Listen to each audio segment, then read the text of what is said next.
Pemirsa Khazanah, selamat datang di Halalan dan Thayyiban.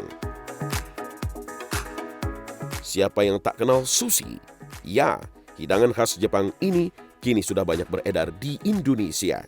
Dari norimaki, jenis sushi yang dibalut dengan kertas rumput laut berisi isian nasi dan aneka lauk seperti telur, daging sapi, sampai ikan laut.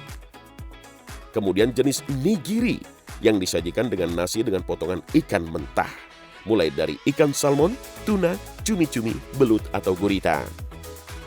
Lalu jenis sashimi yang terdiri dari potongan ikan mentah dan cukup dicelupkan ke saus kecap asin khas Jepang. Tekstur lembut dan halus dari ikan mentah yang biasa disajikan dalam sushi dan sashimi tentu membuat sebagian pecinta makanan Jepang tergoda.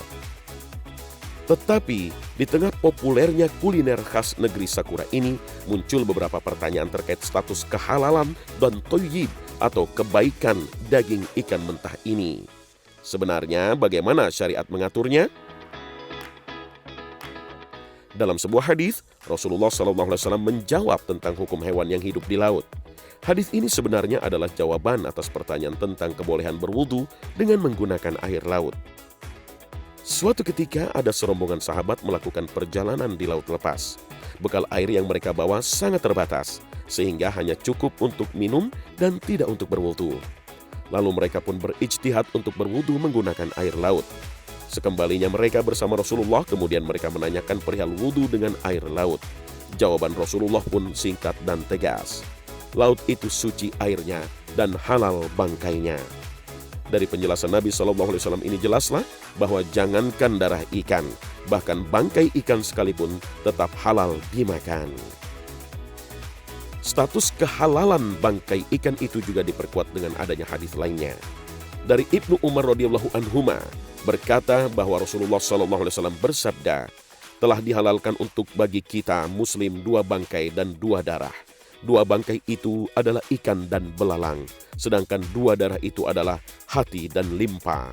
Hadis riwayat Ad-Daruqutni. Maka memakan bangkai ikan hukumnya halal dan dibenarkan dalam syariah Islam, bahkan meski ikan itu masih mentah sebagaimana kebiasaan bangsa Jepang. Kalaupun seseorang merasa jijik karena tidak terbiasa memakan ikan mentah, rasa jijiknya itu tidaklah mengubah hukumnya. Hukumnya halal, tetapi kalau masalah selera seseorang tentu tidak bisa dipaksakan. Lalu bagaimana dengan kebaikan dari daging ikan mentah ini? Tentu saja semua makhluk hidup termasuk ikan mempunyai parasit asli yang bukan berasal dari kontaminasi. Parasit yang terdapat dalam ikan mentah biasanya adalah bakteri Salmonella. Parasit ini akan mati jika makanan dimasak sampai matang.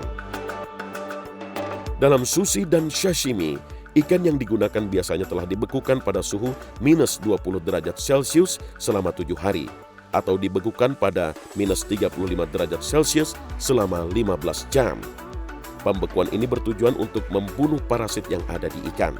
Jadi, selama sushi dan sashimi disiapkan dengan benar sesuai peraturan keamanan pangan yang berlaku, resiko sushi dan sashimi untuk bisa menimbulkan penyakit mungkin sangat kecil.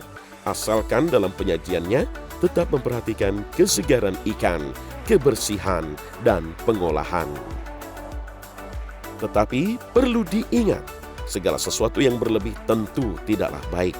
Banyak pakar kesehatan yang berpendapat bahwa konsumsi ikan mentah ini perlu diperhatikan jumlah takarannya.